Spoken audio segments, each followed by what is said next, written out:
I think a soft reboot feels like a possibility, and certainly with Secret Wars. And I think that speaks to the state of the MCU. I think more and more as it's gone on and on and on, it's starting to deal with some of the same problems that you see in the comic books. It becomes a little unwieldy in terms of the continuity, and it becomes a little inaccessible to newcomers. Take a, pardon the pun, but a page right out of the Secret Wars comic run, and we will see a new version of the MCU going forward. And I think that feels right.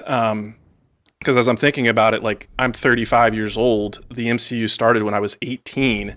If it goes on for another 5 years, it'll be more than half my life that this thing has been going on, and I've been, dedicated to consuming almost every piece of it. But hey, we got to the existential dread part of the podcast pretty early this time. Yeah, unexpectedly. Check it off on your bingo cards. But the interview the Russos had with this YouTube outlet was pretty extensive, and they had a lot of comments. But some of the things I found interesting, and they were things that we kind of knew already, but to hear them say it, for instance, like they talked about how we knew that after Quantum Mania that summer that there was kind of a summit, a corporate retreat, kind of a meeting of the minds to get together and say, like, how are we going to right the ship, right?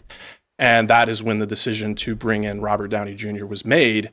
But they revealed that Robert Downey Jr. reached out to them and asked them to come back and direct this thing earlier on. And they initially were resistant. They were like, no, we don't really see a way in. And it wasn't until after some time they broached Stephen McFeely, and he called them back the next day and said he had a story and that he could crack it. So they're saying, that's what brought them back, the right story, right? So we still don't know what that story is.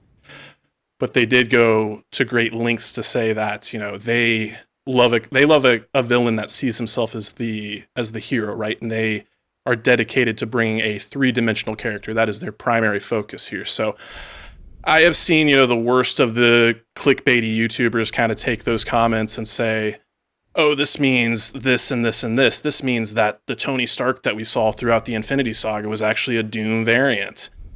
Maybe, but I don't think so at all. And I personally would not like that. But again, I bank on the fact that this version of Doom does have to be connected to Tony Stark in some fashion. So I still don't know if it's the right move to let us know more about that, or to really keep us in this state of like questioning until right up until the movie comes out.